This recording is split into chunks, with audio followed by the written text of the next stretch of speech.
नवरात्र के 7वें दिन माँ दुर्गा के 7वें स्वरूप माँ कालरात्रि की आराधना हो रही है। माँ कालरात्रि का स्वरूप अत्यंत भयानक है, लेकिन ये सदैव शुभ फल देने वाली हैं। इस कारण इन्हें शुभंकरी भी कहा जाता है।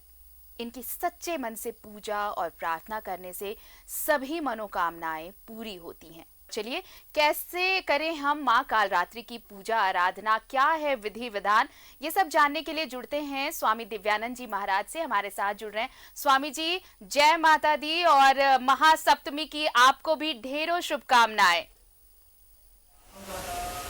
बहुत बहुत आरती आपको, न्यूज़ 11 के पूरे परिवार को और विशेषकर आप सभी को बहुत बहुत शुभकामना, मंगल कामना।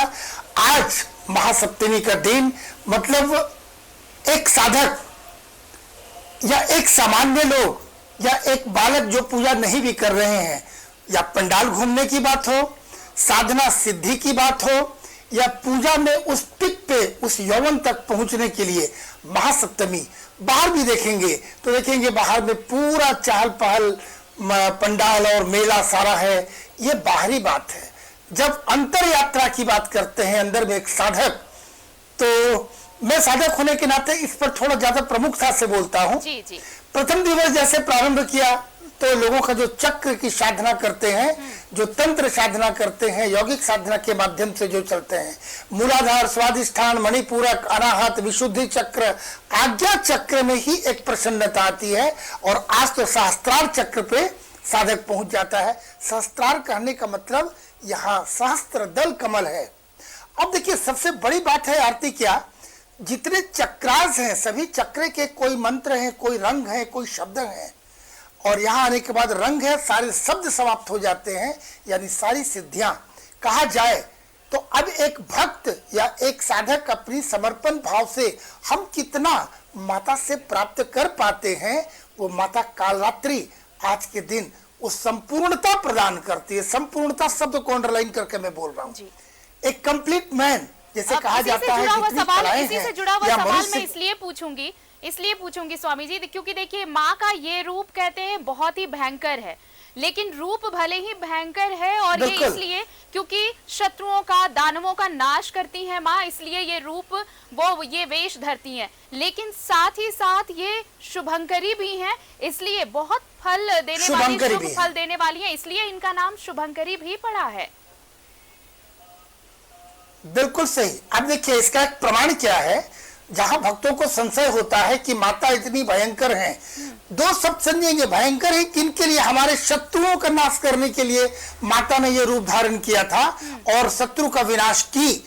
और एक प्रमाण, शास्त्रीय प्रमाण क्या है, माँ की जो भुजाएं हैं उसमें खड्ग भी है, दूसरे आयुध भी है, एक वरद हस्त भी है और अभय मुद्रा भी है। अपने भक्तों को अभय भी दे रही है और वरदहस्त भी है, और शत्रुओं के लिए खड्ग लेकर हमेशा है।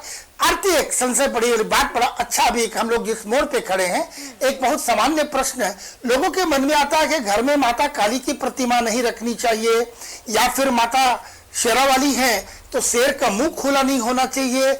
ये बड़ी संशय की चीज है। मैं उसको स्पष्ट करता हूं, ये आज के दिन बहुत ही विशेष है। माता काली का लोग इसलिए नहीं रखते हैं फोटो क्योंकि वो माता भयंकर है, काली है, अंधकार है, और शेर का मुंह खुला हुआ है। मैं पुनः स्मरण कराऊं, शेर का मुंह जो खुला है, माता की सवारी शेर, वो हमारी रक्षा के लिए है, माता का वाहन, और हमारे उन दानवों को पकड़कर चबाने के लिए मुंह खोले हैं। लेकिन माता अपनी अभय मुद्रा में हमेशा रखती हैं, और खड्ग रखी है हमारे अपने शत्रुओं के लिए। अगर उसकी भी बात करेंगे, शत्रु कौन, किसी व्यक्ति की बात नहीं करते, हमारे अंदर भी कई प्रकार के स्वयं के शत्रु, सटदोष जो कहते हैं, काम, क्रोध, लोभ, मोह, जो हमारी आसुरी और जो नेगेटिव वृत्तियां हमारे अंदर हैं, उसी को मुंडमाल भी कहते हैं। वो मुंडमाल को मां धारण करती हैं, जो बड़ी ज्ञान की बात है। देखिए, कालरात्रि मतलब जब हम सहस्त्रार पे पहुंच गए तो अष्ट सिद्धि, नवनिधि प्राप्त कर सकता है। लेकिन देखने को क्यों नहीं मिलता? कलयुग में उतना समर्पण भाव लोगों के पास नहीं आता है। मैं प्रतिदिन बोल रहा हूं, लोग आडंबर में ज्यादा हैं, लेकिन रियल भक्ति जिसे कहा जाए, एक विशुद्ध रूप से माता के प्रति समर्पण भाव, हो सकता है आपके पास किसी प्रकार का पुष्प न हो, आपके पास मंत्रोच्चारण के शब्द न हो, आपके पास कोई संसाधन न हो, आप किसी भी कारण से माँ के सामने बैठ के पूजा नहीं कर पा रहे हैं, किंतु स्मरण रहे, हम आंखें बंद करेंगे और जब एक बार माता को अंदर से अपने मानस पटल पर अंकित करते हैं, अपने मन मंदिर पे माता को जब स्थान दे में रख के मंदिर पे विराजमान करके जब हम माता का दर्शन करते हैं तो स्वतः अश्रुधार बहने लग जाते हैं नेत्र से। वो सबसे बड़ी भेंट माता के लिए है। वहां प्रेम दर्शाता है कि किस भावना से आते हैं। लेकिन स्थूल रूप में बात करते हैं तो आज माता को प्रतिदिन मैं बता रहा हूं कि आज का भोग क्या लगना चाहिए। कभी दूध बताया, कभी घृत बताया, कभी शक्कर, कभी मालपुआ। आज का दिन गुड़ माँ को निवेदित करना है। माता को आज गुड़ भेंट करेंगे और प्रतिदिन अलंकार दे रहे थे, कभी केस की डोरी, कभी सुगंधित तेल, कभी काजल, सिंदूर, दर्पण। और आज जो देंगे माता को, आज माता को पुष्प देना है। अलंकार तक हम दे दिए हैं, आज माता को पुष्प भेंट करेंगे और गुड़ का प्रसाद जब हम माँ को देंगे, और बाकी चीज तो हम लोग चर्चा कर ही रहे हैं। तो मैं पुनः, आपने भी बोला उस बात को मैं बताऊं कि जितनी माँ भयंकरी हैं, साथ ही साथ माता का नाम शुभंकरी भी है। भयंकर उनके लिए है जो पापी हैं, जो आतताई हैं, लेकिन माँ के भक्तों, उनके संतान के लिए हम तो शुभंकरी रूप से माँ का दर्शन करते हैं। और उस काल रात्रि के अंदर में घोर अंधकार के रूप में जहां माता के नयन इतने भयंकर हैं, उनके श्वास से लग रहा है कि ज्वालामुखी निकल रहा है, इनकी दांत इतनी भयंकर है, इनके केश राशि इतनी भयंकर, हाथ में भयंकर आयुध, उसके अंदर में माता का जब दर्शन करेंगे, एक पुत्र मानकर, एक संतान मानकर, तो देखेंगे माता के अंदर माता शुभंकरी का दर्शन मिलता है। आइए, प्रतिदिन आपका प्रश्न आता है, मैं जानकर ही कभी अगला प्रश्न आप करेंगी मंत्रों के लिए। मैं मंत्र आपको पुनः स्मरण करा दूं। आरती, मैं 2 मंत्र प्रतिदिन बोल रहा हूं। मैं चाहता हूं कि जितने दर्शक हैं वो इस नवरात्र में वो इस चीज को प्राप्त कर ले, नवरात्र में इसे साध ले, आत्मसात कर ले, और दैनिक पूजा में भी आपके इसे शामिल कर ले। दैनिक पूजा में ओम ऐं ह्रीं क्लीं चामुंडाय विच्चे, आज इसकी चर्चा अवश्य करेंगे। ऐं ह्रीं क्लीं चामुंडाय विच्चे क्या है? कभी कभी किसी का उच्चारण सही नहीं होता, उससे कॉन्फिडेंस नहीं होता है। ये तो मंत्र की बात हो रही है स्वामी जी, एक सवाल जरूर मैं ये पूछना चाहूंगी कि माँ के जो सप्तम स्वरूप की आराधना हो रही है, ये तो कहा जाता है कि ये रूप माँ का दुष्टों का नाश करती है, शत्रुओं का नाश करती है, और ये जो मानसिक रूप से भी जो शत्रु हैं, जो दिमाग में जो कुरीतियां हैं, जो बुरे विचार हैं, उनका भी नाश करती हैं ये माँ। लेकिन इसके साथ ही साथ मान्यता ये भी है कि जो तंत्र मंत्र की साधना करते हैं, उनके लिए आज की रात जो होती है, सप्तम रात्रि जो होती है, वो बहुत विशेष होती है और उनके लिए ये विशेष दिन होता है। तो वो पूजा, उनके लिए आज की पूजा विशेष है। हाँ, पूरे नवरात्रि में होता है तंत्र साधना, और एक एक स्टेज वाइज जैसे बताया कि किस माता को और कैसे कैसे सिद्धि मिलती है। मूलाधार चक्र में रहते हैं तो उसमें क्या विकार जाता है, स्वादिष्ठान में क्या जाता है, यहाँ ट्रांजिट होता है, और जब अनाहत में व्यक्ति पहुंचता है तो उस ऊर्ध्व गति हो जाती है चेतना की, और उसके बाद समय समय आते आज्ञा चक्र में संपूर्णता, और यहाँ आने के बाद तो फिर साधना समाधि की स्थिति आ जाती है। व्यक्ति समाधि, वो हर्ष विषाद, कहते आनंद ही आनंद है, वो आनंद से भी परे होके, न हर्ष है, न विषाद है, न अपना है, न पराया है, न कोई शब्द है, न कोई रंग है, न कोई मंत्र है, न कोई माला है, वहाँ कुछ भी नहीं रहता, मात्र एक परमानंद जो सहस्त्रार चक्र पे होता है। और वो बड़ी गुप्त चीज है, लेकिन मैं इशारे में थोड़ा सा अवश्य बताऊंगा। जब सहस्त्रार में पहुंचते हैं तो सहस्त्र दल कमल बैगनी रंग का होता है, और वहां सारे मंत्र समाप्त हो जाते हैं। जिन्हें नहीं आता वो ओम को उच्चारण करते हैं, किंतु शिवलिंग का दर्शन है, और वहां फिर कुछ भी नहीं है, वहां संपूर्ण सृष्टि कह सकते हैं कि एक सब कुछ रुक जाता है। इसके बाद की बारी आती है इस ब्रह्मांड और उस ब्रह्मांड का एकाकार होना, तो फिर व्यक्ति साधक को सिद्ध पुरुष कहा जाता है, सारी सिद्धियां मिल जाती है। तो मैं मंत्र की बात कर रहा था, तो ओम ऐं ह्रीं क्लीं चामुंडा विच्चे, ये 99 मंत्र माता का संपूर्ण मंत्र कह सकते हैं। यदि आप एक मंत्र भी जाप करते हैं, दूसरे किसी मंत्र की आवश्यकता नहीं रह जाती है। इसमें कंप्लीट संपूर्णता है, क्योंकि माता दुर्गा क्या है, देखिए 4 प्रकार के मनुष्य के जीवन में पुरुषार्थ होते हैं, धर्म, काम, अर्थ, मोक्ष। 5वां कुछ होता ही नहीं है। इसी 4 के अंदर में संपूर्ण चीजें आ जाती हैं। और ये चारों सिद्धियां प्रदान करने के लिए, चारों पुरुषार्थ प्रदान करने के लिए मात्र माता दुर्गा है। कैसे? वो 4 आपको ये पुरुषार्थ है और 3 गुण है, सत्वगुण, रजोगुण, तमोगुण। चौथा कुछ नहीं होता। तीनों की अधिष्ठात्री देवी है महासरस्वती, महालक्ष्मी, महाकाली। और ये तीनों को भी मिला दे, यानी Mahasaraswati, Mahalakshmi, Mahakali is equal to माता दुर्गा। यदि माता दुर्गा को आपने कर लिया तो संपूर्ण शक्तियों का आप पूजा कर लेते हैं, आवाहन कर लेते हैं। इसीलिए शक्ति की कही माता दुर्गा का भी बारे में मत 5 सेकंड में स्मरण दिलाओ। लोगों को सभी जानते हैं, जितने प्रकार की शक्तियां हैं, जितने देवी देवता हैं, सभी ने अपनी अपनी शक्तियां आयुध माला देकर माता दुर्गा का आविर्भाव किया। इसलिए माता कंप्लीटलिटी कह सकते हैं, संपूर्णता है। और आज के दिन जब कालरात्रि में पहुंचते हैं तो धर्म, काम, अर्थ, मोक्ष से भी परे जाएं और व्यक्ति समाधि की उस अवस्था में चला जाता है जहां कह सकते हैं कि चेतना शून्य की स्थिति हो जाती है, किंतु फिर भी पूर्णतः जागृत रहता है व्यक्ति। उससे बाहर की दुनिया में कभी कभी लोग उसे बोलते हैं ये तो पागल है। वो पागल होगा क्यों नहीं? इस दुनिया से जब विलग हो जाता है, एक अपनी मस्ती में और मस्ती में रहता है, तो फिर वो तो पागल, सामान्य लोगों को पागल ही दिखता है। और मैं ये भी बोलूंगा, किसी क्षेत्र की बात हो, मैं साधक को तो मैं बोलूंगा, साधना में जब तक आप पागल नहीं होते हो तब आपको कुछ नहीं होना। पागल बनना पड़ेगा, या विद्यार्थी हो तो पागल होना पड़ेगा, व्यवसायी तो अपने क्षेत्र में पागल होना पड़ेगा, और साधक तो पागल होता ही है। जिस दिन पागल की डिग्री मिल गई तभी आप साधक होते हो।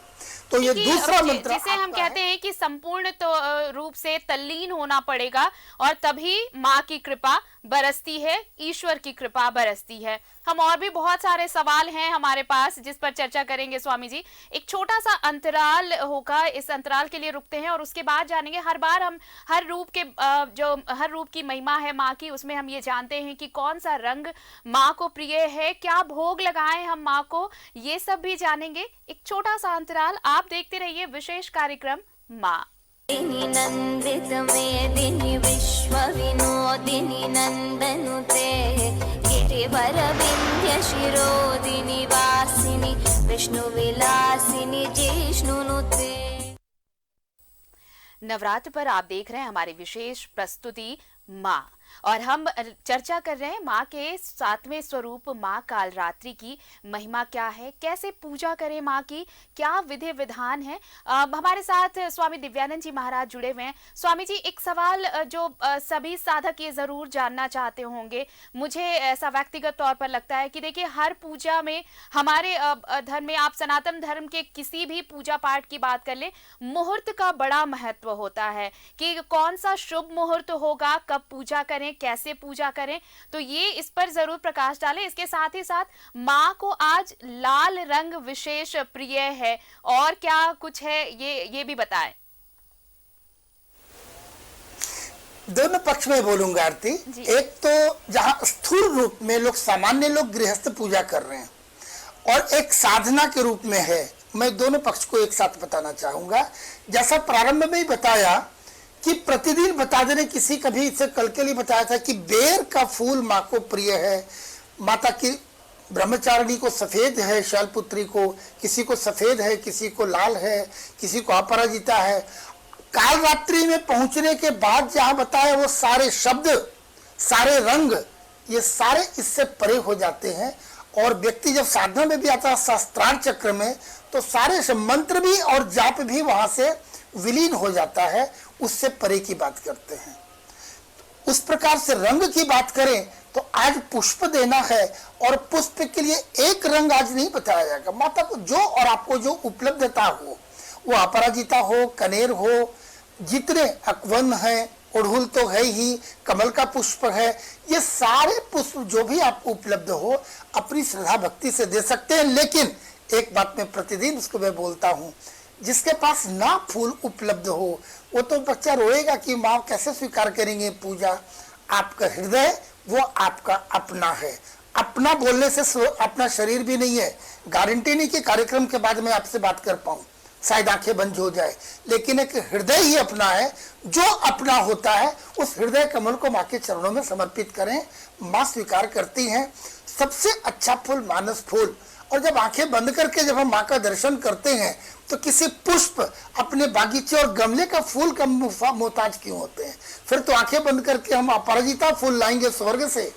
और जैसा बताया था भोग लगाना है तो हम दिव्य खीर बनाएंगे, कामधेनु गाय की घी से के दूध से खीर बनाएंगे, दिव्य सुगंध को भी लेंगे और माता को भोग लगाएंगे। तो ये दोनों पक्षों की बात कर रहे हैं। और स्थूल रूप में आए तो भोग में गुड़ बताया ही, और फूल कोई फूल आज पसंद कर लें।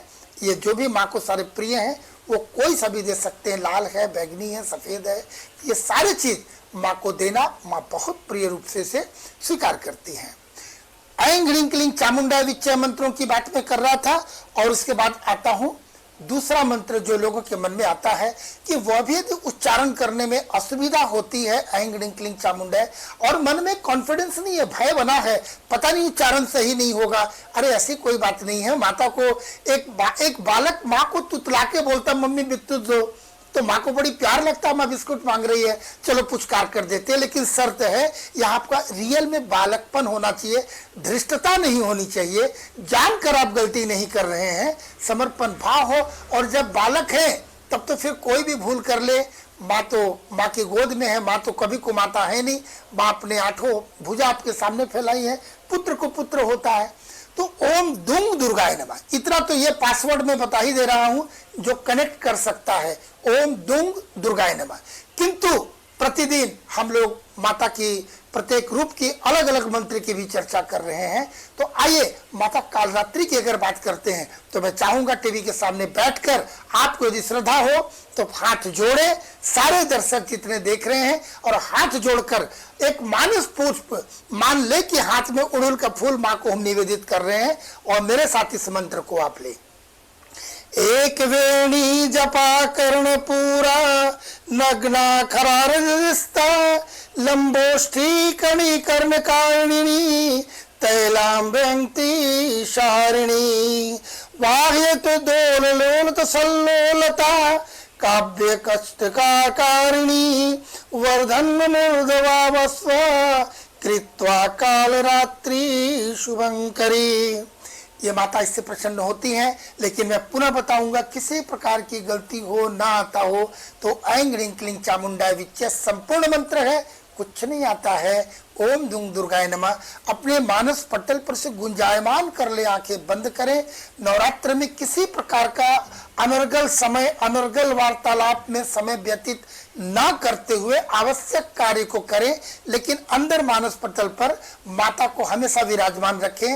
और आप जाप ना भी करें, जीभ ना भी हिलाएं, स्वर में ना भी लें, श्वासों के साथ एक टेक्निक बता रहा हूं जो मेरे अजपा जप हमारे योग में, हमारे तंत्र साधना में है, अजपा जप बोलते हैं।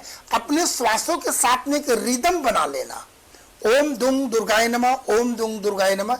ये श्वासों के साथ चलती रहे, चेहरे में मुस्कान रखें। और ये मुस्कान इसलिए कि हम माता के बड़े प्यारे पुत्र हैं, माँ की बहुत कृपा है मेरे ऊपर। इस भाव को रखते हुए सारे कार्य करते रहें, गाड़ी चलाएं, सब्जी बनाएं, आप भोजन पकाएं, पूजा करें, टीवी देखें, सारे काम कर रहे हैं। आवश्यक यथासंभव कम से कम बोले, यथासंभव कोई अनर्गल कार्य ना करें, आंखें बंद करके बैठें और ध्यान करते रहें माता का। ये सबसे बड़ी पूजा होगी।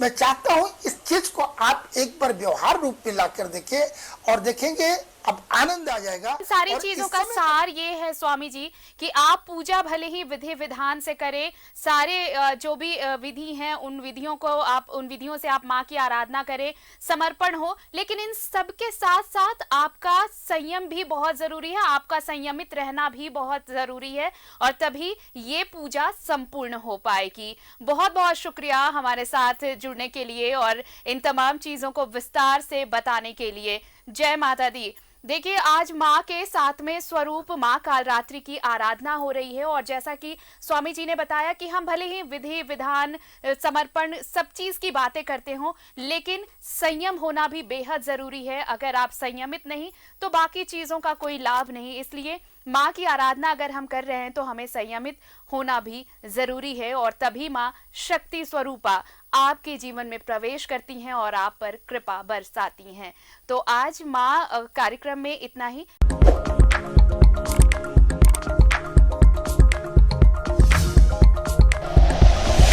Like and share videos, subscribe करें हमारा चैनल और प्रेस करें बेल आइकॉन। न्यूज़ 11 भारत, सच है तो दिखेगा।